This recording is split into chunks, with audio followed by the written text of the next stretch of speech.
big news. I'm listening. What do you got? Critics and parents agree. Paw Patrol, the mighty movie, is hilarious, action-packed, and fun for the whole family. How do you like me now? That's what I'm talking about. Paw Patrol, the mighty movie, rated PG, now streaming on Paramount+. Hey everybody, it's Bill Gibson with Huey, Lewis, and the News. You're listening to my weekly mixtape with Brian Colburn, and get ready. It's a great mixtape. I want a copy.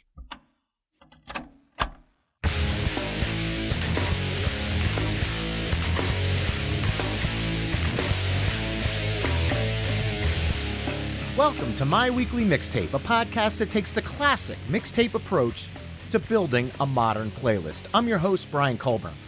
Growing up, my parents, I was blessed that they gave me a musical education through the artists and bands that they most resonated with, which for anyone who listens to this show knows that I'm talking about groups like The Cars, Billy Joel, Pat Benatar, Tom Petty and the Heartbreakers, Styx, and the band whose drummer just so happens to be my guest curator for this evening.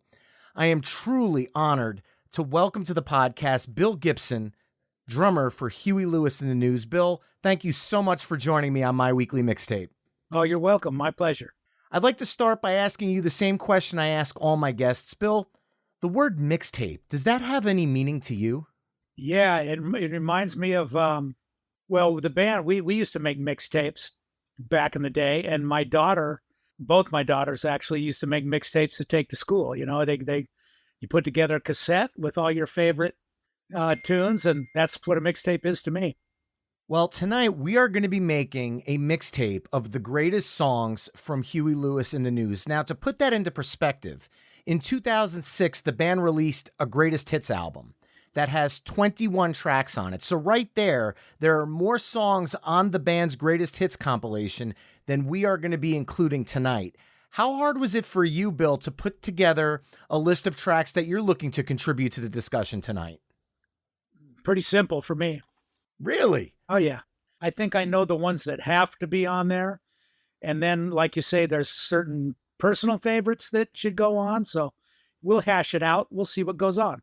I'm excited to do that because this is going to be coming from the fan perspective along with the artists themselves. So let's get down to business. Tonight, Bill and I will be curating the ultimate Huey, Lewis, and the News playlist, and we'll use the old cassette deck approach. Bill, as my special guest, will begin side A with his first song choice, and then I'll add a song that I feel best follows up his choice.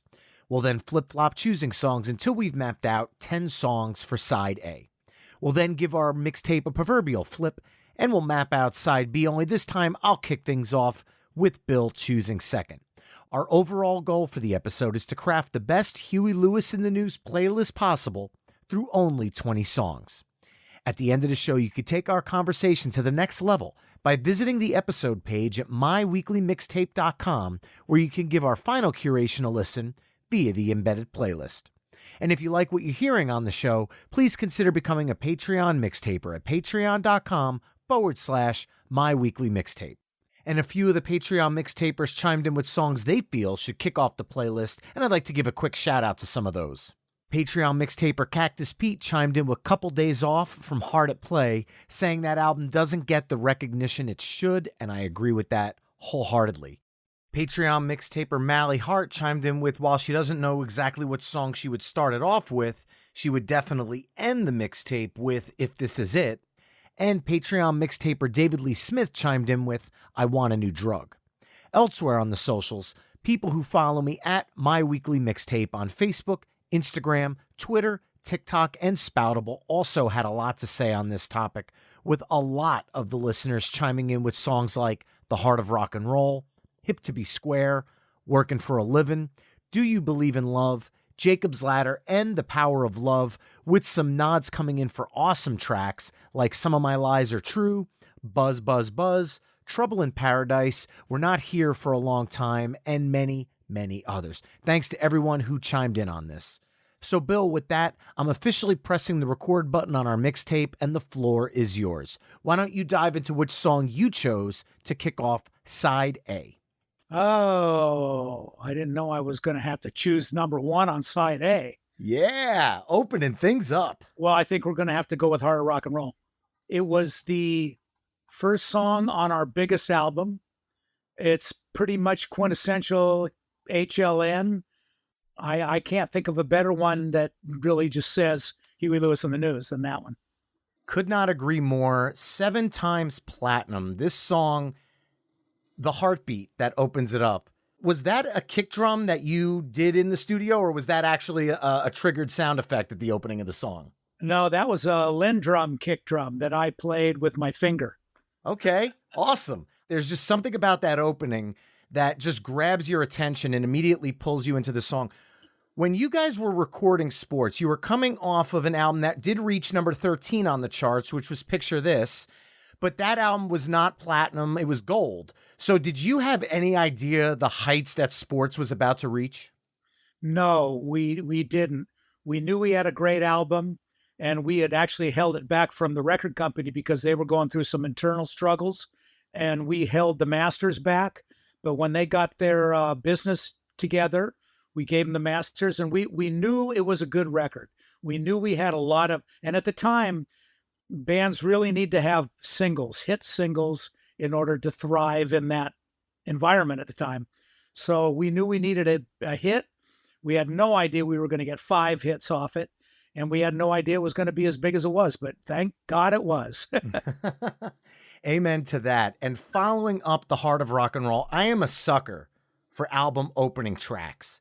And the albums that came out from the band between Picture This and 4, I rank pretty much equally across the board. Those 3 albums were literally the first 15 years of my life. And the songs on those albums resonate with me so much. And I'm going to follow up an opening track like The Heart of Rock and Roll with the next album in chronological order. And I'm going to go with the opening track from 4, F-O-R-E, and the Bruce Hornsby written Jacob's Ladder, which I think coming out of the heart of rock and roll, Jacob's Ladder was, I want to say, the heaviest rock song from that decade of music. Now, I know there were some songs that were faster and a little bit more punky from the first album in 1980, but Jacob's Ladder had this passionate hard rock sound to it that really set it apart from some of the other songs that went across 4, because 4 really did weave in and out of a lot of musical styles that the band is known for. So I'm kind of curious, was there some sort of collaboration between the band and Bruce Hornsby working on that song? Well, we didn't work with Bruce on that song. Bruce actually wrote that song with his brother. Oh, okay. And of course, we'd known Bruce for a long time and had played with him before. He'd opened up a bunch of our tours, actually. The Range, Bruce Hornsby and the Range. Mm-hmm. And we were looking for material, and he said, well, hey, I got this one. And we listened to it and said, sure. So we changed it up a little bit from his version and put the background harmonies on there. And it was more rock than his version, clearly. What made you guys decide that that was the opening song for the album 4? I don't know. I think Huey did. I think it just made sense. Huey pretty much sequenced that record. Fantastic. Well, the floor is now yours to follow up The Heart of Rock and Roll and Jacob's Ladder. Okay, so you got 2 runners on. You got to get them over to third base, so you need a good number 3 hitter. And let me look at, I have a list of songs. And this is really a good question. So do you go with all the big ones right out of the gate? Maybe. Let's see. So we got Hard Rock and Roll, Jacob's Ladder. Wow, man, this is tough. There's so many songs. I know. There's so many songs. I'm gonna go with Bad is Bad. Nice. What a great pick. Now, the last 2 times I saw the band was when the band was playing Sports in its entirety. And to me, hearing that song in sequence was amazing, hearing that album. And I love the little shtick that Huey did at the point of the end of the side where this is where the album would stop and flip it over. Yeah. Such an amazing tour and such an amazing album. To me, Bad is Bad was always as essential to the Sports album as the 5 singles that were released. Was that song always a fan favorite? Yes. Yeah. Yeah. Everybody always loved that. Gave me a chance to come down off the drum set and come up front and we'd do it during the a cappella section of the set. And that was always a big crowd favorite. Fantastic. Well, I'm going to follow a crowd favorite up, which one that might be, this is a deep pick from the band for me in the 4 slot, but it has always been one of my top 3 favorite Huey Lewis and the News songs. I'm not sure if the band has ever played it live. I know it wasn't a single, but I would love to hear more about this song. So this is where the selfish part of me comes in, being a fan for 40 years and just loving this song so much. And it's from the album Picture This, and it's the second track on the album, Tell Me a Little Lie. Uh-huh. With the reggae vibe, the ska vibe that the song has, it really stands out because you guys don't really hit a lot more of that reggae and ska feel until you get to songs like Perfect World from Small World down the road. So I felt like this one was an outlier on the earlier albums, but was a different side of the band. Then you take that reggae sound and you layer in these amazing background vocals, which I know we're going to talk about tonight because that is part of what makes Huey Lewis and the News so special and so amazing. Was this a song that just never got the push from the label or the band to become a single? Because I've always felt like it's just one of the strongest songs on the album. Wow. I'm shocked it wasn't a single. Yeah, well, you're the first person I've ever heard like it so much. Really? Yeah. Oh, Yeah. man. Oh, no. I'm doing a disservice here. No. That was Chris Hayes wrote that song, I believe. And yeah, it was just kind of a filler tune. We saw it as a filler tune. We didn't see it as a single or anything like that. Wow. And for some reason, ever since I was a kid, my band has covered that song. I love that song so much. It's easily one of my top ones. Yeah, it's a great song. I'm blown song. away to hear that. Yeah. Wow. Great song. Well, following that up, you're now up for track 5. So I'm going to go Heart and Soul. Yes. I'm going to stick with sports. I'm all sports now, but I'm going to go Heart and Soul because we had 2 up-tempo tunes to start. Then we had Bad is Bad. Then we had Tell Me a Little Lie. Now we have, we got to kind of start ramping it back up. So we're going to throw in like a mid-tempo rocker, and I think Heart and Soul is perfect. And that was a Mike Chapman, Nicky Chin song that Exile had done, the band Exile, and also the Bus Boys, a band called the Bus Boys. Yeah. And they pitched it to us, and we listened to the Exile thing and came up with our own take on it, and it just suited us really well. So that's why that one made it. And that's one of those songs where when I tell my friends who are casual music fans, but not music nerds like me, when I explain that this is a cover song. Yeah. And they go, no, it's not. And I'm like, no, really? And you play the Exile or Bus Boys version, they don't realize that the band really did take, which was already a fantastic song, but you guys took it to another level, which was why it was the smash that it was. Yeah, I thought so too. I thought ours was definitely the best version of the 3. Although I did really like Exile's version. Yeah, to me, that one's second to yours. And later on in our live performances, we kind of did the Exile. Exile had a little breakdown in their version, and we did that Exile breakdown live for a little while. Not long, but a little while. Yeah, it's great to mix it up when you're playing the live show. Get some different changes in the songs. Yeah. Well, I'm going to follow that up with one that I want to move up a couple of years. And I want to keep that little bit of a reggae vibe going. I mentioned the song when I was talking about Tell Me a Little Lie. Now, this one was a big hit for the band, and it's one where the horn section was really prominent in a time in music where horn sections were becoming less and less on modern radio. This was the late 80s, and I'm going to go off Small World and go with Perfect World, which was a staple of the band's live shows all the way through the last time I saw the band play.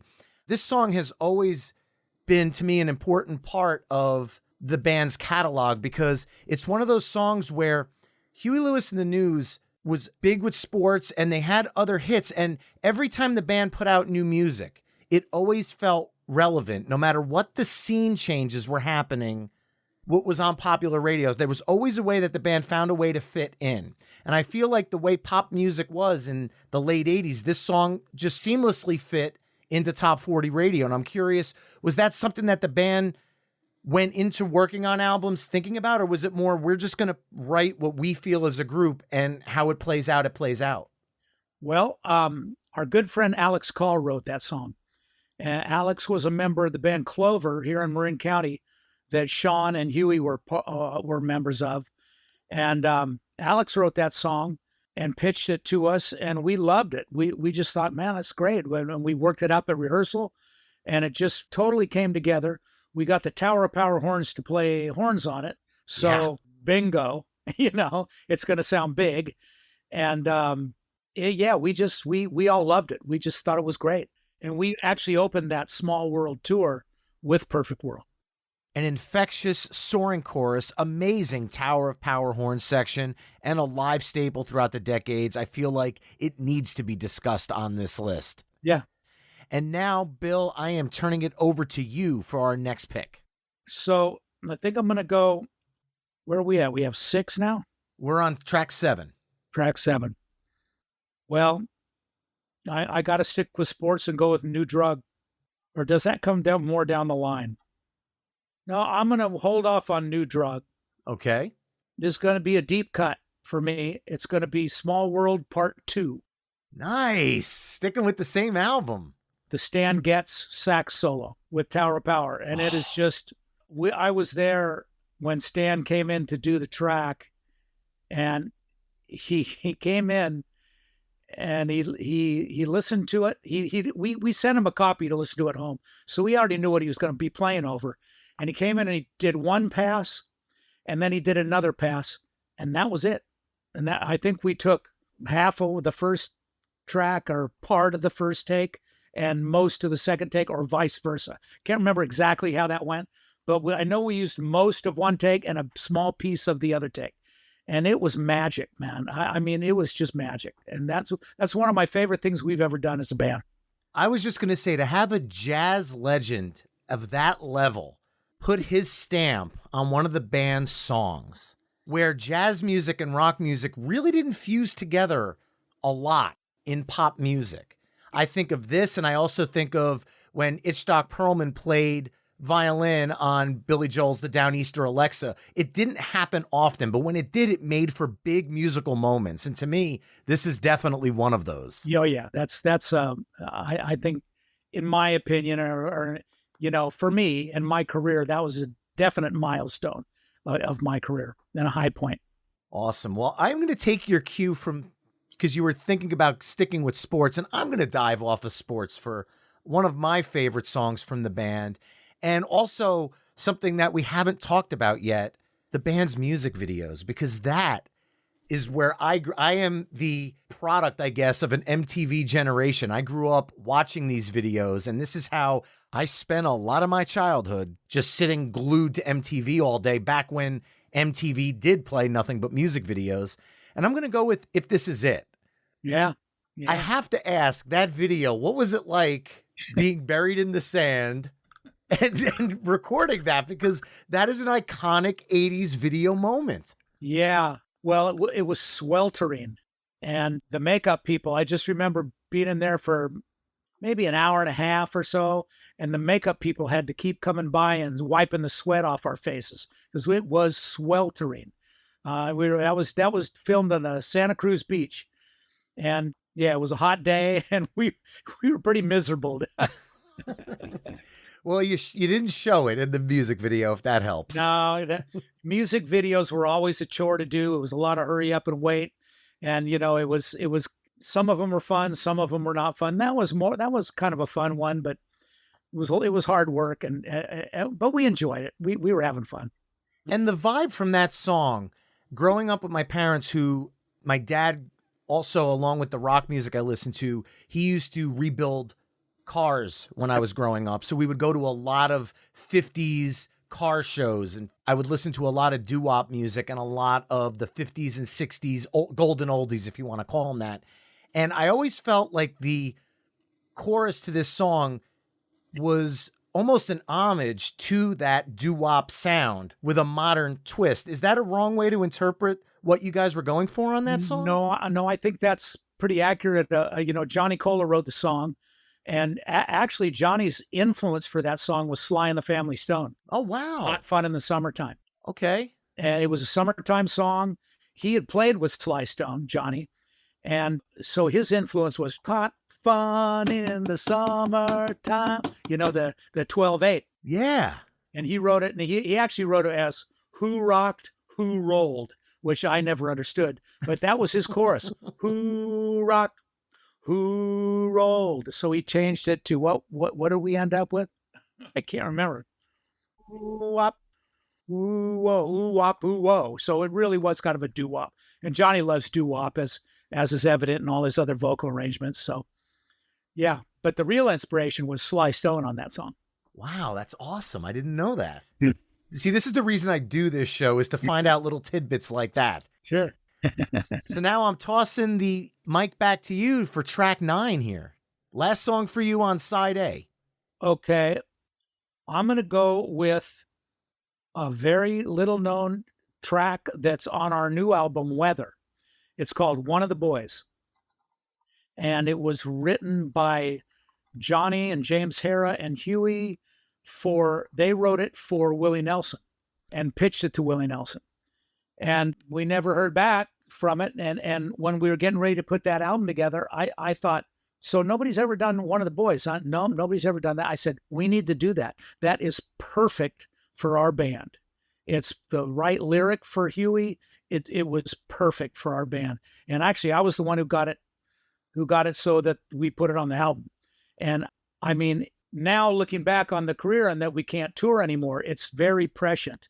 And it's kind of bittersweet listening to it for me now, playing with my friends till the music ends, One of the Boys. So it's got a lot of meaning for me. And I think it has a lot of meaning for everybody else in the band. That's amazing. I love that song. And to me, I'm a big country fan as well. That's something that I developed in the 90s and throughout becoming, and it was the last thing I expected to close the album out. And I was blown away by it because it was a side of the band that I'd never heard. Right. I've heard R&B stylings. I've heard doo-wop. I've heard rock. I've heard reggae. Right. Never did I hear a country, almost bluegrass Americana influence. Listening to that song, I said, wow, they could have did an entire country album and it would work. Honky Tonk Blues on Sports. True, yes. But to this level, I feel like One of the Boys was even more leaning into, like you said, it was written for Willie Nelson. So that old style tinge, yes. Yeah, I agree. All right. So closing out side A, I'm going to go with a chart topper, massive hit, one of the biggest songs of the band's career, because this is the only time I get to close out a side. So I want to do something with a little bit of a statement. And to me, as an 80s kid, I probably watched no movie more than Back to the Future growing up. And I'm going to go with The Power of Love to close out the side. I was going to go with that for the start of the second side. Okay, so there you go. See, so we're very close here. To me, this song is just 80s rock perfection. The keyboard, everything about it. I was shocked it did end up making copies of 4 on international editions, but it was mainly recorded for the soundtrack. And I know there was a lot of stuff going on with the band and soundtracks prior to The Power of Love because of the whole I Want a New Drug Ghostbusters situation. Was the band still concerned stepping into Back to the Future to give 2 songs after everything that had just went down in the years prior? Not at all. Not at all. Ghostbusters was found to have been a copy of New Drug. Right. So it wasn't, we did nothing wrong. We wrote a song that was pretty much stolen from us. So we knew this was, it was all original. I think Alex Call had a piece, wrote a little bit of that, and Johnny and Chris wrote Power of Love. Huey wrote the words. And that was, I agree. It's pop perfection. It really is. Our biggest song easily. And just a great song with great playing on it. And, Chris's guitar solo is fabulous. And just the whole vibe was perfect. Absolutely love it. And that, folks, closes out side A of our ultimate Huey Lewis and the News mixtape, which kicked off with The Heart of Rock and Roll from Sports, Jacob's Ladder from 4, Bad is Bad from Sports, Tell Me a Little Lie from Picture This, Heart and Soul from Sports, Perfect World from Small World, and then Small World Part 2 from the same album, If This Is It from Sports, One of the Boys from Weather, and The Power of Love from the Back to the Future soundtrack. Be sure to visit myweeklymixtape.com to hear all the songs we've discussed in this mix through the playlist embedded on the episode page. Now, Bill, I'm a massive fan of cover songs, and I'd like to ask a question that I've been trying to figure out for the better part of a few decades now. On the duet soundtrack, Huey recorded the cover of Smokey Robinson's Cruisin' with Gwyneth Paltrow, and it became a massive hit. And it was featured on the band's 2006 Greatest Hits album, but credited to just Huey and Gwyneth Paltrow. Was that something that the News actually played on, or was that a house band for the soundtrack? That had nothing to do with the News. Zero. No one in the News participated. Okay. That was some deal down in L.A. that, they asked Huey to do and duet with Gwyneth. Got it. Well, one thing the band was never shy about was paying homage to the songs that influenced you guys musically as a band, such as the Four Chords and Several Years Ago album, which is an homage to 50s and 60s R&B, as well as 2010's Soulsville album, which is a tribute to the amazing Stack Records catalog. Right. With that said, what are some of your favorite covers that the band has recorded over the years, personally for you? Function at the Junction, which was on Four Chords. Some Kind of Wonderful was great. It was kind of semi-hit for us, but It's All Right. The J.J. Jackson tune. There's a song, there's a fast blues shuffle, and I can't remember what was the name of that song on Four Chords. It's right at the end. I think it might be the last song on the album. Are we talking about Going Down Slow? Going Down Slow. Yeah. That's one of the best things we ever recorded, in my opinion. Yeah. Great. Chris plays his ass off on that, and it's a grooving track, man. I just love that. It really is. It's a fantastic one. And now that last question I asked you, I want to flip it. Sure. Because a lot of bands have covered Huey Lewis and the News songs over the years, be it punk renditions like a Newfound Glory's cover of The Power of Love, all the way to comedic parodies like Weird Al Yankovic's I Want a New Duck. What does it mean to you when other bands or artists either reimagine or cover songs from your catalog of songs? Well, imitation is the greatest form of flattery, isn't it? Yeah. It's a compliment. It makes me feel proud that we did something that someone else would want to redo, What was your thought the first time you heard I Want a New Duck? Wasn't that I Want a New Truck, or was it I Want a New Duck? I Want a New Duck, yes. I don't know that I heard it much. I can't remember the words or anything like that. So I don't know. I guess I thought it was funny, but I thought, here's some guy kind of grifting off other people's hits, because he used to do it so close to, like, he had Eat It like just a month or two after Beat It was a huge hit, so it was almost too close to the hit, Got it.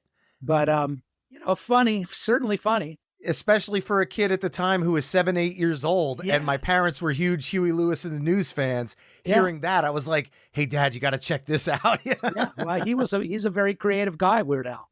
Yeah, definitely. Well, now we're going to dive into side B, and I am going to kick things off. And I want to go back to start the side off because we used The Heart of Rock and Roll and Jacob's Ladder as the first two songs on side A. And I'm trying to think of what songs would really kick off a side well. And I want to go all the way back to the beginning, to 1980's self-titled album. And I want to go with the opening track again, Some of My Lies Are True, Sooner or Later. Sure. To me, this song and this album as a whole, and I want to use quote marks in the air because I want to make sure I'm clear with this. I feel like this album has the most punkiest vibe, using quote marks. There's a definite rawness and an energy to it that certain songs on the album, like Don't Ever Tell Me That You Love Me and Who Cares, I hear a little bit of a punk vibe in that. Was that something that the band was going for on that album? Yeah. Oh, yeah. Yeah, of course, it was our first album.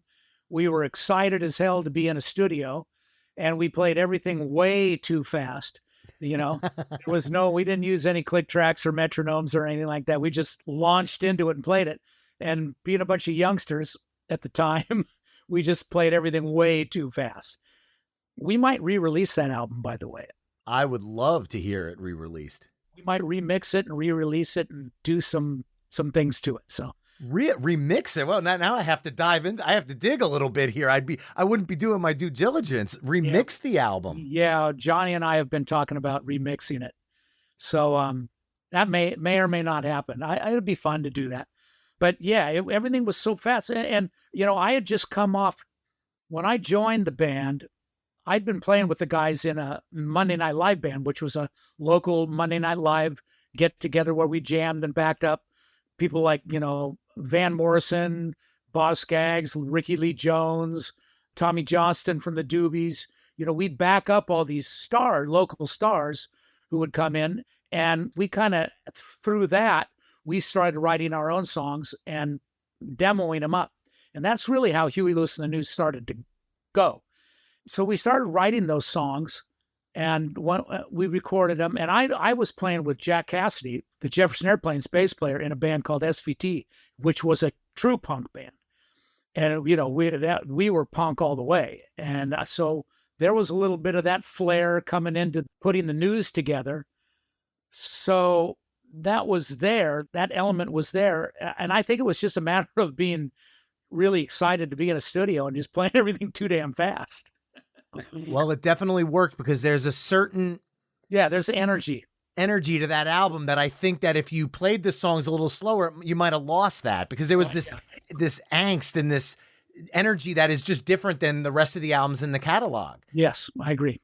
So I'm glad we were able to talk about that. And now I'm passing it back to you to follow that up with track 2 on side B. Okay, so you had Some of My Lies. That's a great choice. That's one of Huey's favorite songs. I'm going to go with, so we only have 9 left. Yeah. And so I'm going to go with one of my favorite tunes, R&B, another 12/8 shuffle, Hope You Love Me Like You Say You Do. Nice. Off this album. Kind of a deep cut. It was a single, but, the only single that really was big was the one that got our foot in the door. Do You Believe in Love was the big single off Picture This. But Hope You Love Me was our friend Mike Duke from Alabama wrote that song. That was the day we met the Tower of Power Horns, was when they came in. We asked them to come put a horn section on it, and they came down to the Automat in San Francisco, and that was the day we met all those guys. So that was a huge thrill for us. And it's just a great song. Mike Duke's a great songwriter, singer-songwriter. That song is great. He wrote Doing It All for My Baby, by the way. I was just going to say those 2 songs to me have a similar connection. Yeah. Across 2 different albums. I always felt like if you played them back to back live, it would almost feel like it was a medley and they would work well together. Yeah, they could. Yeah, you could do that as a medley. So I'm going to go with Hope You Love Me. I'm afraid to do this because my last deep cut kind of fell flat, but I'm going to do it one more time because this was another song that really resonated with me as a child. And there was one song in the catalog that resonated with me because it told a story from start to finish. And I felt like the song could have been a movie in song form. And I'm staying on the Picture This album. I'm going to go with the song called The Only One. This song I have loved since a child because the verses, it brings it down and you're just doing the kind of tom groove and it really draws out the lyrics and the story that Huey's telling. And then obviously the third verse drops down to just voices and the a cappella section. And then it picks back up. Really, this song to me was a motion picture this, no pun intended, in a song. And I'm curious, was this song a true story that Huey was writing? Is this something that meant something? Because the passion in this song, you could just feel this song meant something. At least it came across that way on the record to me. You're very intuitive of you to think that because it's true. It is a true story. Really? It's about a guy from our high school, our local high school in Mill Valley, who was just a stud. He was the guy that everybody looked up to, and he just kind of had a lot of issues and, dropped out of school and kind of went downhill and augured in and eventually ran out onto the Highway 101 there in Mill Valley and got hit by a car and killed. And, it was tragedy, but it's a true story. Yeah. Wow. And obviously that song was never released as a hit. I didn't get played a lot, but it always meant something to me because I felt like when I sat down to listen to that song, I can close my eyes and almost see it unfolding. And I didn't know any of these people. And to me, that's a sign of a fantastic storyteller. Yeah. And that's something that you don't talk about with Huey Lewis in the News, but this song is reason why you should. Yeah, cool. I like that. So with that, Bill, I'll toss it back to you for a follow-up. Okay, I got to go New Drug just because it's New Drug. And, and it, the lyric is catchy as hell. The tune is catchy. There was really nothing that sounded anything like it at the time on the airwaves. And I just think that it's really quintessential Huey Lewis in the News. It's from that period of time. Oh my God, yeah. I mean, seeing sports live in its entirety made you realize how important albums were, because this was hit after hit after hit after hit. And even the songs that weren't hits from that album, every single person in the audience was singing along to every single word as if every song on the album was a hit. And to me, that is something that lacks in modern music, because I don't think artists are thinking of an album as a statement anymore. It's more singles driven. That's exactly right. And I loved hearing albums in their entirety as a kid, which is why I always on this show kind of go to deeper cuts, because to me, if they're part of an album that has a hit song on it, to me, I've already heard the hit song the same amount of times as the deep cut. And that's sports for me. Yeah. That is literally what the album says to me. You could have released every single song on that album and it probably would have been successful at the time. The band was just on a wave. I agree. You get us, man. You get us. That's my goal. 40 years of listening. I'm glad it's paying off, man. Well, following it up, I am going to go with what to me is one of my favorite songs from the band, but over time has become one of the band's most, I'm going to use the word infamous songs. Not on any part of your own, but I am going to go with, for track 5, Hip to Be Square from the 4 album. I originally bought the 45 because it was the first single released from the album. I had the 45. I fell in love with it. The day 4 came out. I ended up getting it on vinyl. And years later, I was very lucky to find a Japanese edition of the CD with actually having The Power of Love in the track listing, which I thought was really wild. Wow. And Hip to Be Square was always one of my favorite songs from the band. But then in the early 2000s, a movie, American Psycho, made the song even more infamous for the band, to the point where Huey did a spoof of the movie with Weird Al years later. I would love to know, one, going into the studio to follow up sports must have been a stressful time for the band, because you are trying to follow up a 7 times platinum album. And I feel like 4 does a fantastic job at that. I feel like musically, the band kicked it up a notch wherever they could and needed to. And it's just as strong of an album as Sports, in my opinion. But this song, I'd love to hear the story behind it. And I'd also love to hear how the whole movie scenario unfolded, and if you guys were involved with that, or was that just studio and pencil pushers in the background getting that to happen? Yeah, that's exactly what happened there. We were asked, I think they contacted Huey and asked if they could use the song, and Huey said, sure, why not? But without really knowing what it was going to be, and then the movie came out, and it was pretty grisly scene that song's played under. And I wrote that song, by the way. I wrote the music to that song. Huey wrote the words. He wrote the words originally in the third person. He used to be a renegade. He used to fool around. He wrote it in the third person.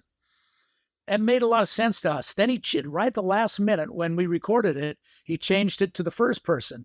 So a lot of people thought, oh God, these guys are square. They want to be square, or they're not hip. Nobody got, it's a joke. Mm-hmm. It's a joke, but that nobody got. And it was literally the theme song of the Los Angeles Police Department for a while. It's hip to be square, so clearly nobody got the joke. But, it's held up over the years. we till the end. We played it till the end, and it was a crowd. People loved it, and it's who knows. Even though it was he's actually at the end he changed the lyrics to "Too hip to be square." He would sing "Too hip to be square." So it went through incarnations. Well, from a drumming standpoint, because I've listened to that song probably more times than I could even count. At the end of the song, you're doing the chorus on the hi-hat, and then it sounds like you go to like a halftime on the ride, and you do these fills that are a little slower than the vibe of the song. And to me, that always stuck out to me in a positive way because it was musically jarring, but in a way where it brought your focus back to what was happening. And it changed the groove just enough where something I haven't talked about enough tonight is how the band always played to the song. There was never anybody overplaying the song. That's but right. There were nuances in the music, like that ending where you switch to the ride. And it continued. That song could have went on for another 3 minutes as you were jamming on the ride, and that's where the song fades out. Yeah. Was that just part of the live performance catching you, or was that something you always did when you played it? How did that all come together? Well, I'm going to let you in on a nasty little secret here. That's a drum machine. That's not me playing. What? No, it's a hybrid. It's a drum machine kick drum and a drum machine snare drum. I went in and played the tom-toms, the hi-hat, and the cymbals. Wow. And right at the end, I was behind my whole kit, and I was just and I just went bop bop, it's a hybrid. It's not me playing the whole kit. Wow. Now, was that like a production technique that they decided to do for the song to give it that modern, quote unquote, modern mid-'80s sound? Yes. Wow. Yeah. I never knew that. Bad as Bad is a Lynn drum as well. Bad as Bad's a drum machine that we used to wheel out on a wagon on stage live. A few others are drum machines too. New Drug is a hybrid of me. Any song that we used a drum machine, except for Bad as Bad, was a hybrid of me playing along with the machine. Wow. I knew that on Bad as Bad because the drums are a little bit more of that electronic sound. That's strictly I program that. And that has that 80s kind of synth drum sound. Lynn drum sound, yeah. Yeah, exactly. It's identifiable. Yeah, and there's something about that colored the song in a way that I don't know if you didn't have it, it might change the entire vibe of the song. It would. I agree. All right. Well, we're up to track 6 now, and I'm throwing it back to you. Okay. Boy, there's a couple of deep cuts that have been going through my mind, but there's so many hits. Way too many hits. Way too many hits. Let's go with... I'm going to have to go with another deep cut. And it's off the Small World album. And it's another one of your reggae jobs. It's Bobo Tempo. Nice. Which was cut entirely live. Really? Yes. The only overdubs were vocal overdubs, and we got all our friends to come down to the studio one night and sing all the backgrounds. It's a big, massive group background vocal. Yeah. That's all our friends and family and everybody who came into the studio, and we all did it that night. But the track is all live, no dubs. And it's just got a feel to it that's fantastic, I think. I love it. And I think the production's great. The sound is great. Love that track. That's an absolutely amazing song. And I'm curious, I've mentioned reggae now 3 times between Tell Me a Little Lie, Perfect World, and now Bobo Tempo. Who was the catalyst for bringing that reggae sound into the band's fold? Like, was there a member that really kind of leaned into that more than everyone else? Yeah, I think Sean. Well, Bobo Tempo, Clover played Bobo Tempo, and I'm not sure if they did it the way we did it. I never heard them play it, but yeah, Sean came in and had that whole thing on his synthesizer. He had that whole riff going. And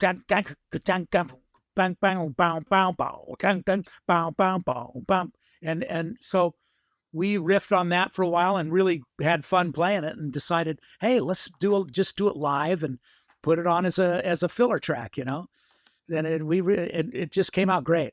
Well, one of the Patreon mixtapers that supports the show chimed in because I always ask our listeners what songs they would start off the tape with. And he had his answers, which were a couple days off, Power of Love, Hip to Be Square. And he said, but there's only a certain number of songs and you got to talk about some deep cuts. And he literally ended with Bobo Tempo, saying the majority might not be familiar with this, but end of book. Like, what a great song this is. So Cactus Pete, I want to give a shout out to him because that's somebody else had that one in their list as well. And that's awesome to hear you bring that up as well. Cactus Pete knows what he's talking about. He's got good musical taste. I love it. So following that up, I'm going to do something that's a little bit of a curveball here, but it's something that I mentioned earlier in the episode, and I think we need to go back to this. Huey Lewis and the News is a band full of amazing singers. And the harmonies in the songs, to me, harmonies always take a good song and make it great. There are certain bands where you listen to the music and can you picture hearing these songs without the vocal harmonies? When I think of bands like the Eagles, Fleetwood Mac, Crosby, Stills, Nash & Young, and Huey Lewis and the News.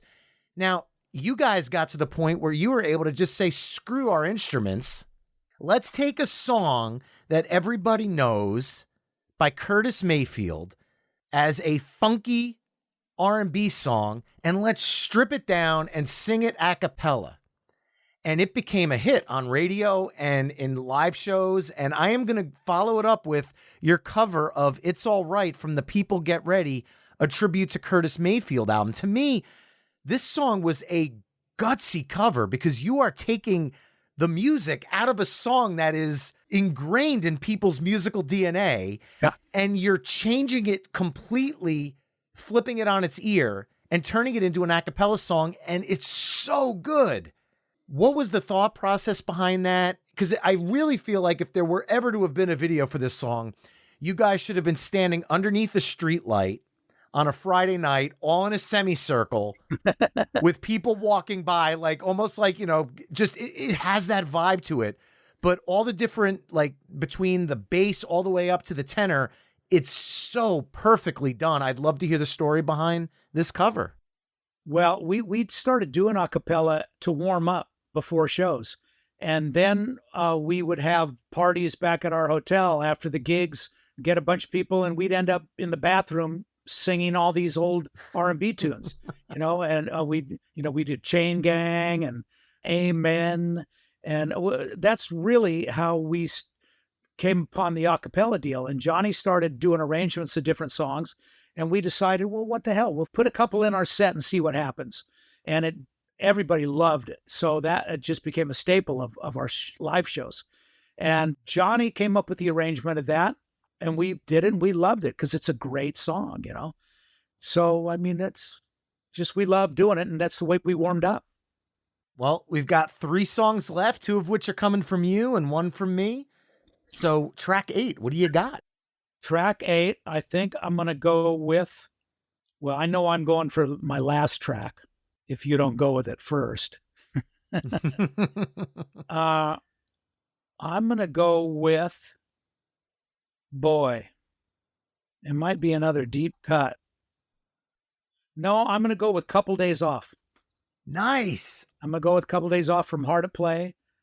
That is a great song that we almost missed, but we did. We got it just right. And it's a great song. Nothing wrong with that song. No. It's tune, man. It is awesome. And honestly, that just made my last pick even easier because I was flip-flopping between, because we didn't touch Hard at Play yet. And that is another fantastic album. And that song, again, musically, the dynamics of music were shifting when this album came out. Yeah. I mean, we are talking, this album came out in 1991. When Nirvana hit. Yeah, Nirvana, Pearl Jam. And yet, Couple Days Off still was on Top 40 radio and still sounded like it belonged there. Yeah. The band was a musical chameleon, being able to kind of find the vibe that fit that current style of music. And it's such a great tune. Yeah. Well, that makes my job easier because now I have only one song left, and I'm going to go with the song that my parents introduced me to Huey Lewis and the News with. So to me, it's a nice little coda at the end of my contribution to this mixtape. And it is off of Picture This. And it was a song that was originally called We Both Believe in Love, recorded by the band Supercharged on their 1979 album Body Rhythm. When I found out that Robert Mutt Lang was the original person behind this song, later in life, it blew my mind. I had no idea. And when I went back and heard the original, I'm going, wow, like I had no idea. This is another instance like Heart and Soul where the original was good, but Huey Lewis and the News' version is untouchable. It is the definitive version of this song. And if it wasn't for this song, I wouldn't be the fan of the band that I am today. So thank you. Do You Believe in Love? Well, that, Mutt's been a friend of ours. Mutt produced Clover's albums when Clover went to England in '77, and Mutt produced their records over there. So Huey's known Mutt forever. And when we started our band, we met Mutt immediately, and we've been friends since, 1979. So we've always just kind of thrown ideas back and forth.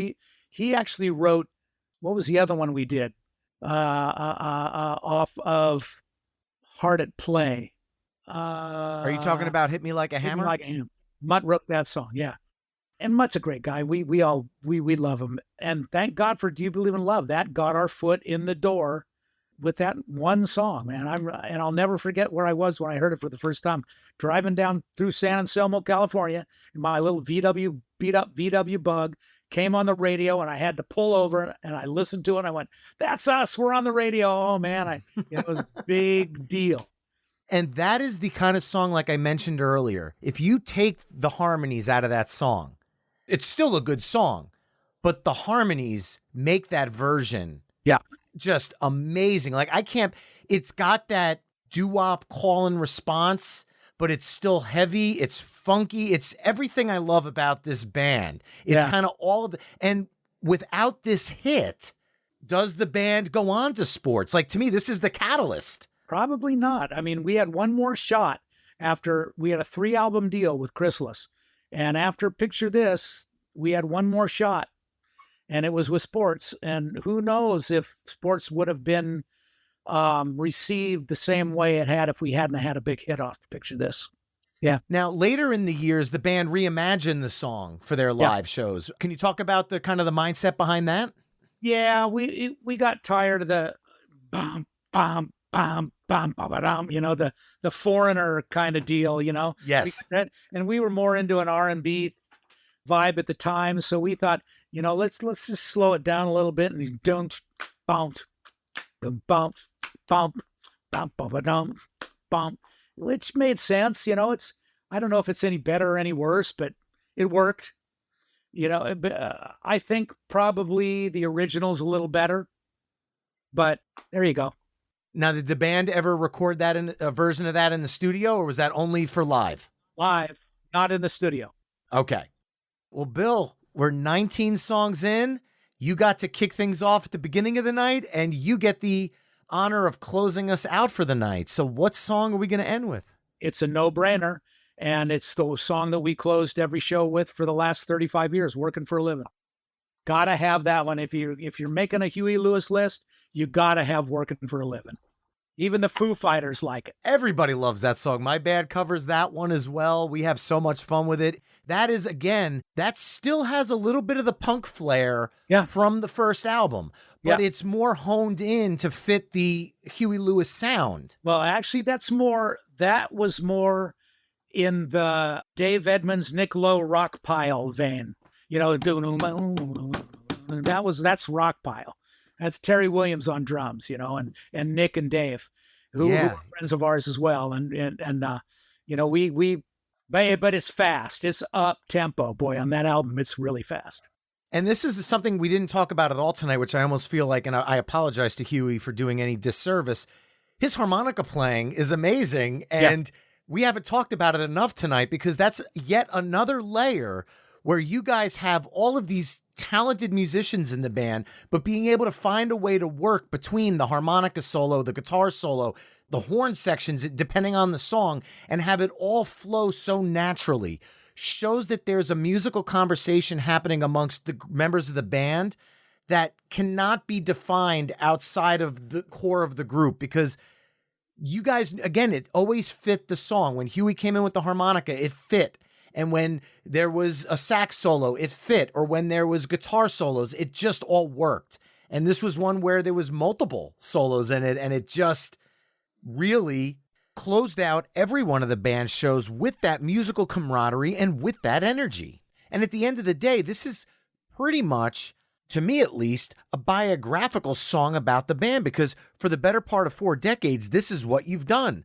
Yeah. To me, Huey Lewis and the News is a band that for 4 decades in my life has been that hardworking, take no prisoners band. You guys went out there and did exactly what you did. No matter what the challenges or music scene changes were, you went out there and you were Huey Lewis and the News. And at the end of the day, that is why I am such a big fan of this band and why this song is a perfect way to close out tonight's playlist. Yeah. Great. Well, there, folks, you have the end of Side B, which kicked off with Some of My Lies Are True, sooner or later from their self-titled album. Hope You Love Me Like You Say You Do from Picture This. The Only One from Picture This. I Want a New Drug from Sports. Hip to Be Square from 4. Bobo Tempo from Small World. It's All Right from People Get Ready, a tribute to Curtis Mayfield. Couple Days Off from Hard at Play. Do You Believe in Love from Picture This. And Workin' for a Livin' from Picture This. You can always head to myweeklymixtape.com to hear all the songs we've discussed in this mix through the playlist embedded on the episode page. Now, Bill, being a big fan of the band, I'm always going back and forth looking for new songs to check out. And I noticed that there are some expanded deluxe editions of the band's album that are being released in Japan this year that have bonus tracks. Some of them, the Sports is 2 discs and has like 25 songs on it. Is that something that the band is behind? And are they going to do something in the U.S. for that? News to me. Really? Oh, yeah. I had no idea that was happening. Wow. Yeah. Just goes to show you how much they include the drummer in decisions. I was going to say, I would figure this would be something where the band members would be privy to this information. I'm sure I would have heard about it eventually. But no, I did not know they were doing that. It sounds great. Yeah, I'm excited to get my hands on them. Unfortunately, they're overseas, so they're imports, and they come at a premium. So I was hoping, with the fact that the band is not touring, that maybe there would be a resurgence of re-releases of the albums to kind of keep that music in the discussion. Are there any plans with the band happening right now? That obviously, given everything that happened with Huey's disease and everything, that touring really isn't possible. But is there any activity happening with the band? Yeah, touring is not possible, unfortunately. Huey's hearing is so bad, he just can't. He can't even put on an album, and he can't listen to music. Oh, and that is God. heartbreaking to me, man. We've had several long discussions, he and I, about how he gets through that, because at the beginning he was quite depressed, and but he's managed to pull through it. And I mean, he grades his hearing on a scale of 1 to 10 every morning. He gets up and he'll go, "Oh, it's like a 1 or a 2." And when it's a 1 or a 2, he just can't hear. Some days it's as good as a 6.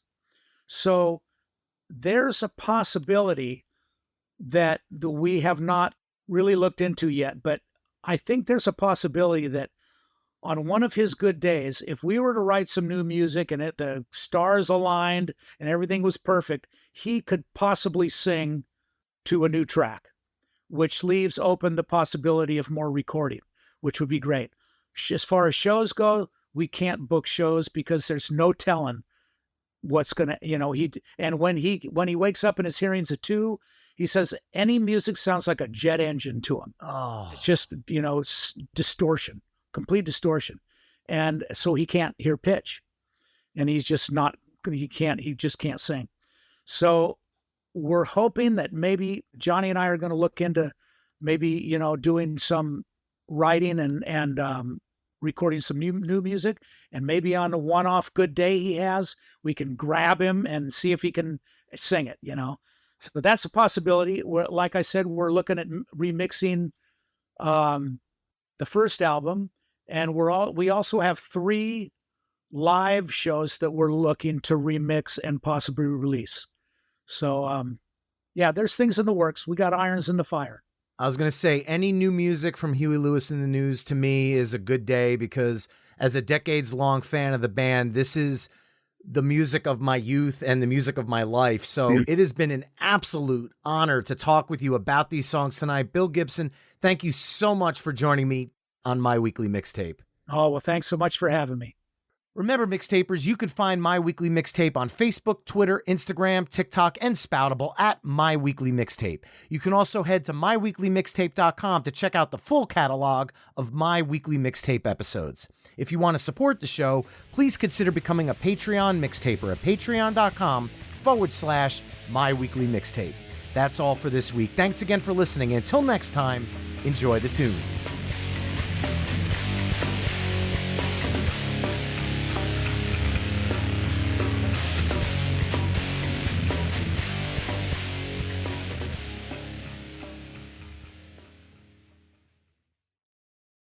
Hey folks, Stefan Shirazi and Renee Richardson here from the Metallica Report. And we are proud members of the Pantheon podcast family, where the best of music and podcasts unite. We've got something pretty cool for you.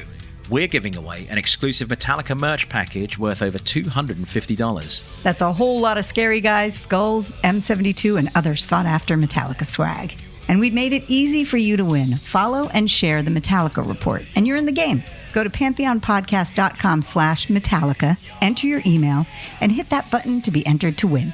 And just like that, you're eligible for our monthly exclusive Metallica merch package. And guess what, rockers? You can enter every month, so just do it. And while we love our global brothers and sisters, the lawyers won't let us ship outside the U.S.